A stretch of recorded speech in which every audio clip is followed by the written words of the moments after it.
سپس مؤلف رحمه الله تعالی پس از ذکر این ارکان چهارگانه ایمان به الله، به فرشتگان، به کتابها و رسولان و رکن پنجم را ذکر یادآوری می‌نماید. ایمان به روز آخرت و ششم ایمان به تقدیر نیک و بد آن. ایمان به روز آخرت، یوم الاخره میگن، روز آخرت.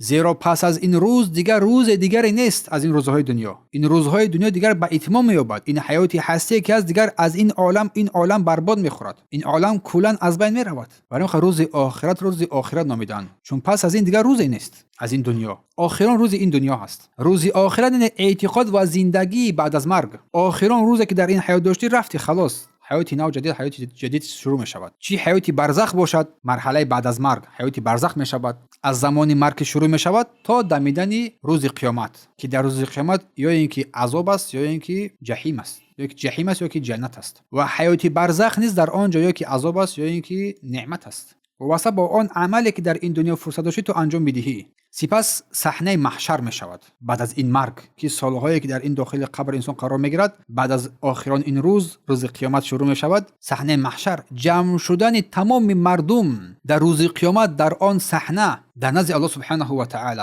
آن روز است که همه از برای حساب و کتاب در آن روز در نزد الله سبحانه و تعالی جمع آوری کردن می شوند. با تمام آن عملهایی که تو در این دنیا از بدیها و نیکیها انجام داده بودی، و در آن روز است که ترازوی اعمال گذاشته می شود و تمام آن عملهایی که تو انجام داده بودی از نیکیها و بدیها در آن روز پیش نظر تو گذاشته می شود.